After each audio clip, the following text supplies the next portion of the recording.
is another segment of Sassy Fitness Empowerment Fridays, where I will provide you with helpful tips that you all can use in your day-to-day lives. So, guess who we have today? We have some special guests, and they are my boys.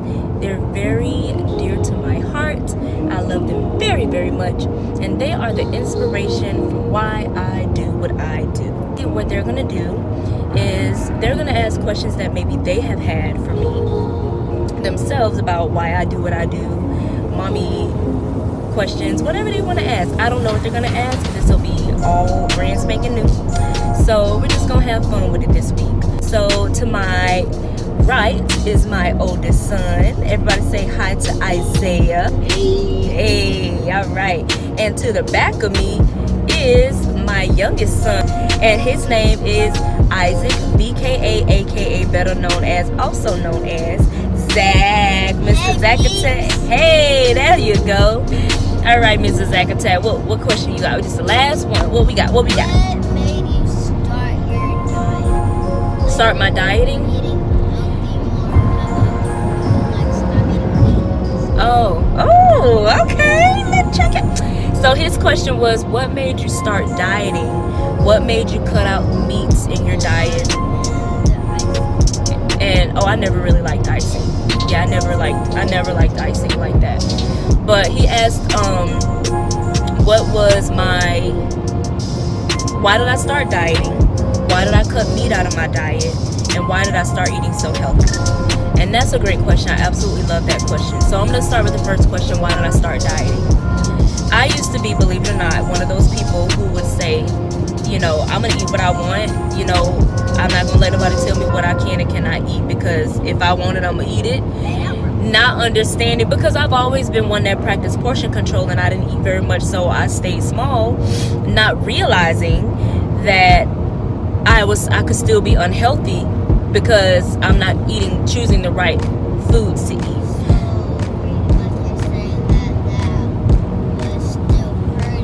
It was still hurting me. Exactly. Even though I looked good to people, I wasn't as healthy as I am now. I'm healthier now in my late 30s. Yeah. Yeah, so when I was younger, I used to eat, my favorite was the Debbie Star Crunch.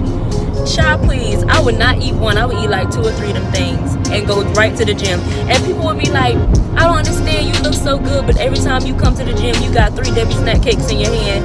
And I'm like, yep, but I'm burning it off. Like, that was my mentality.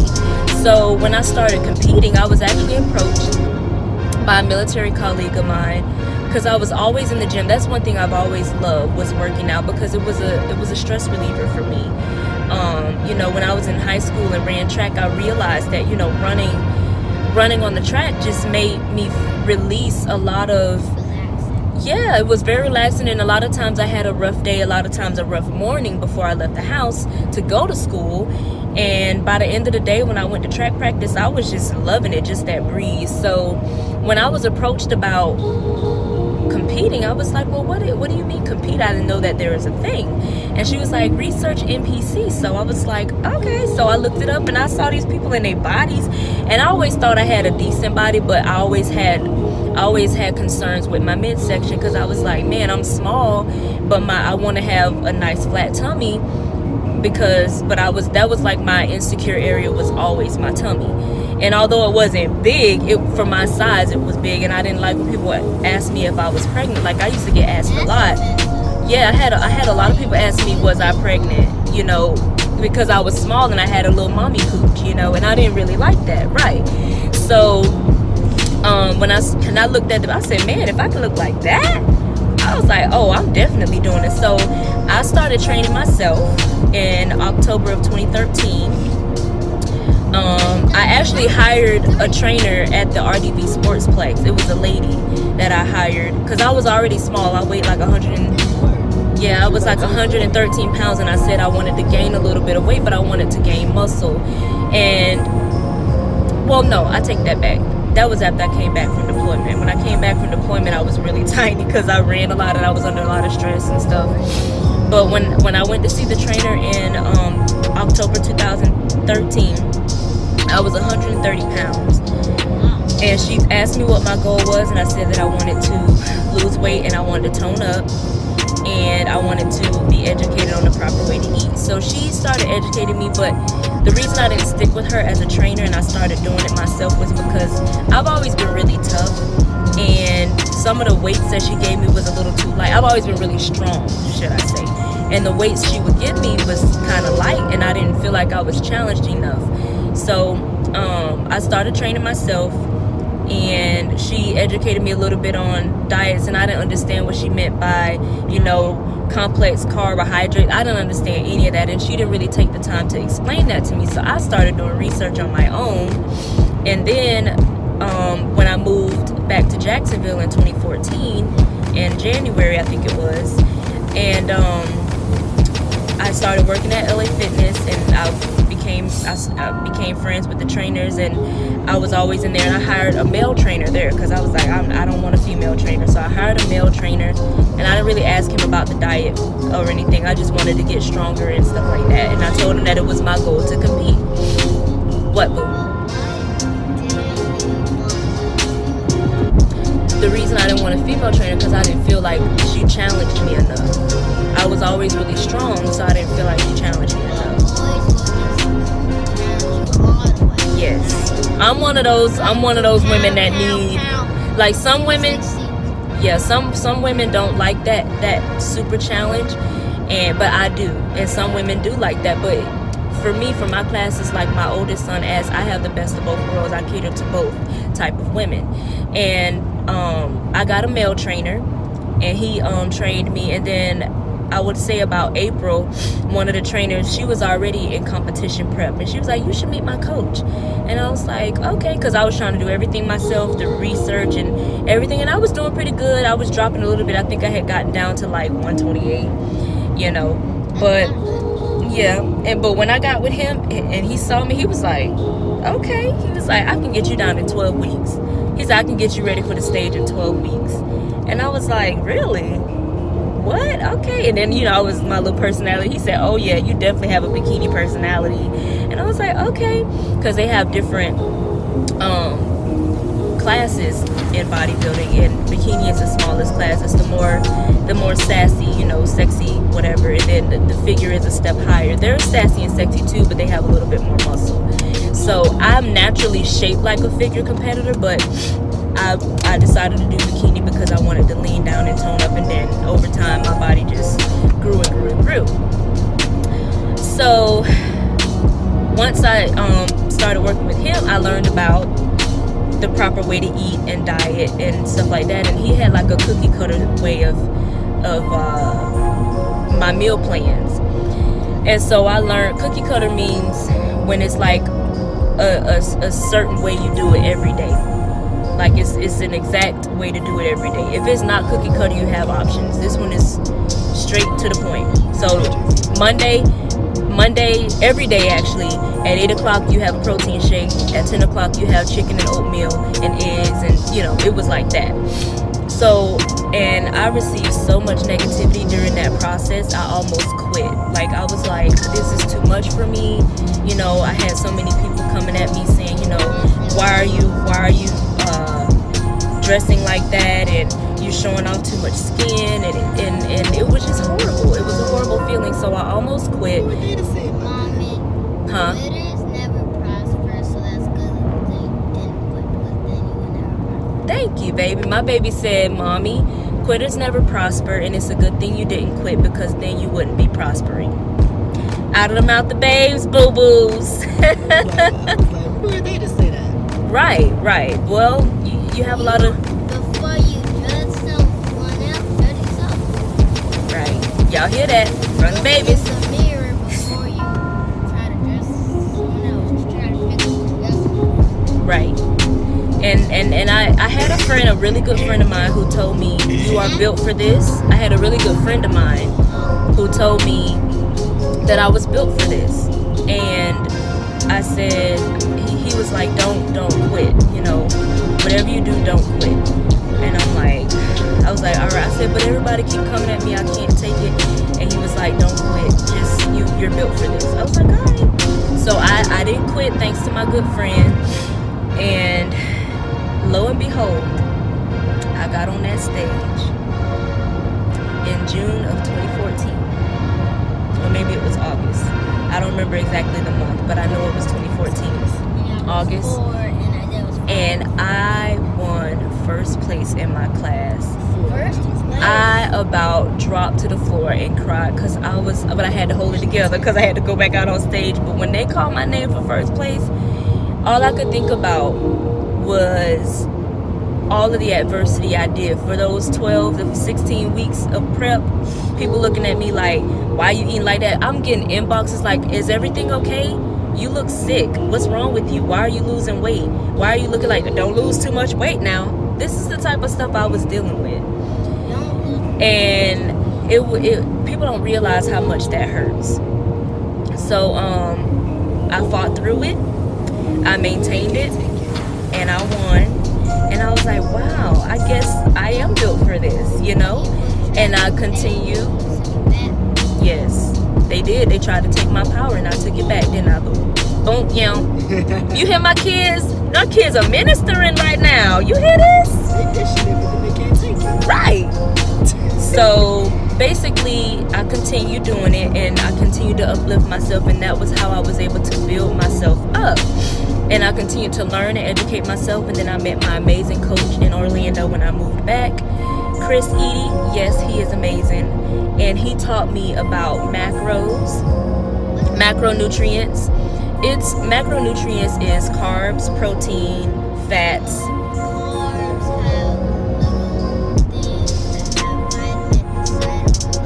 Well, everything does.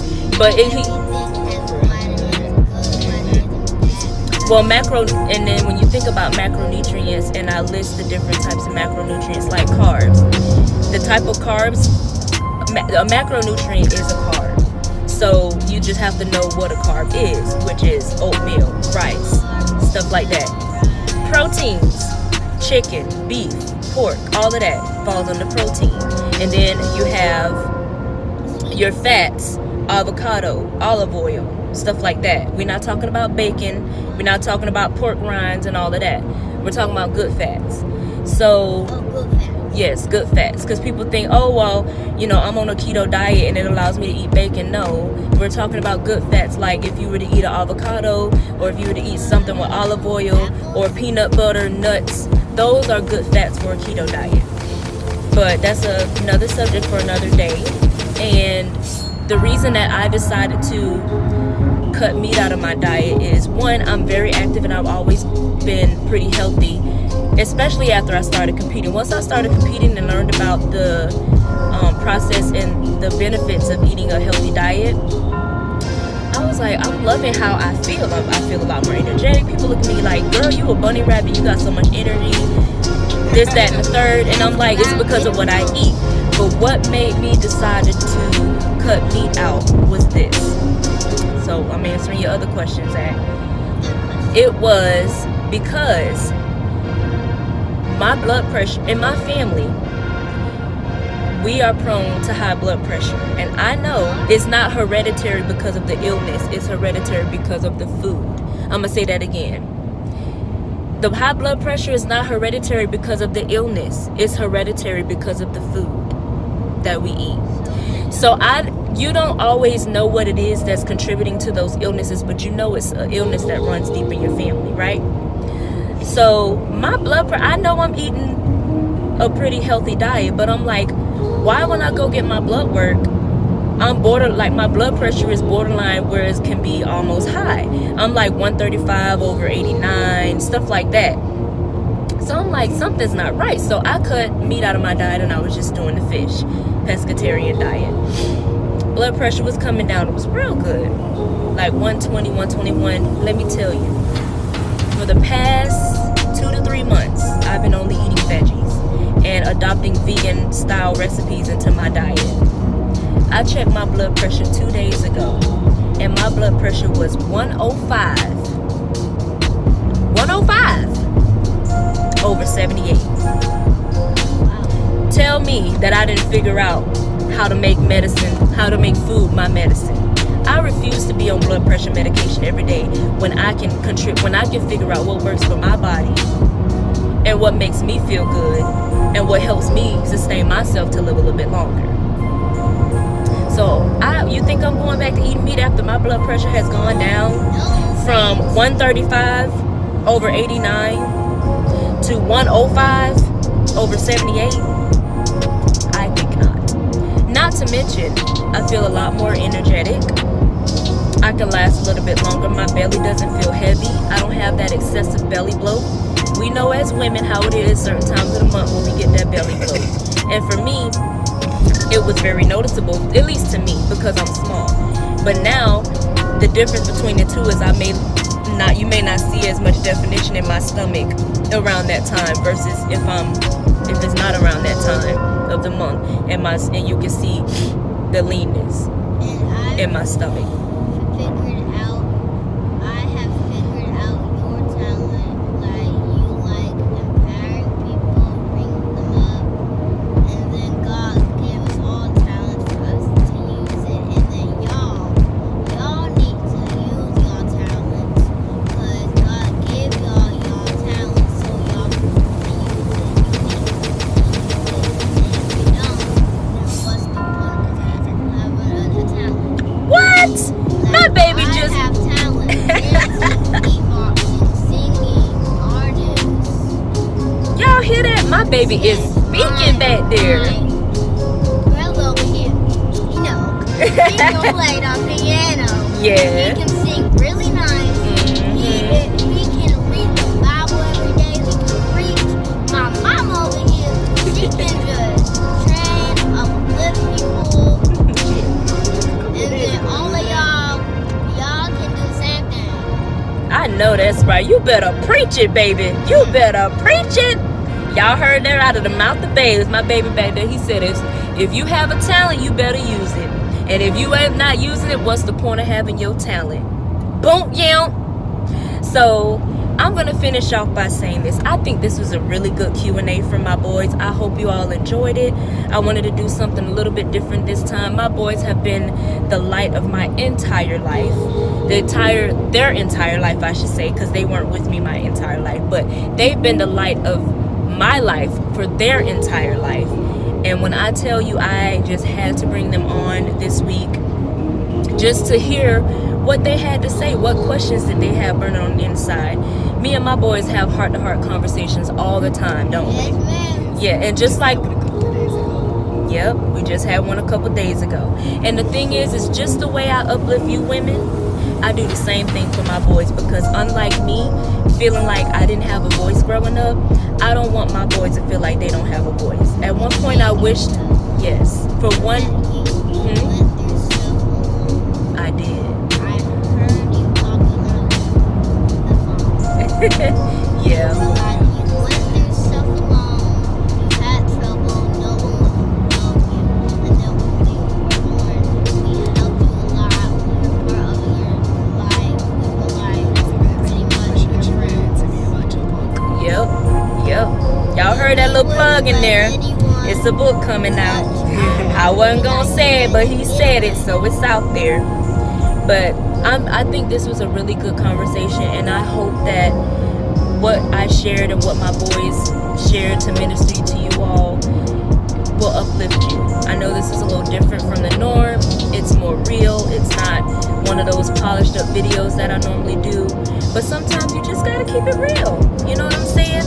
And as professional and graceful as I try to be with every delivery of every piece of information that I provide, I do want to keep it real at all times with you beauties. And I hope that you got something from this video and learned a little bit more about me. My oldest son did mention that I'm working on a book, and I am working on a book. So it's gonna be nice. It's gonna be very intimate. And I know for years I have held myself and been afraid to be intimate and open. But 2019 has been a year of growth for me. It has been a year of growth, a year of courage, a year of just speaking my truth and being true to who I am. And that's the only way I know how to be is myself. God put me on this earth for a reason. I have found what that reason is. I have searched for so many years. And in 2019, I figured out what my purpose on this earth is. And God put y'all on the earth. Yes. Yes. He put all of us 10 billion on this earth. Even more of it. Yes, he did. So I'm gonna leave this with you guys. If you like this video, y'all know what to do. Go ahead and hit that like button, and please hit the subscribe button so you can get all of my videos every Friday. And guess what? Till next Friday, Chiquita Nicole Sassy Fit is out.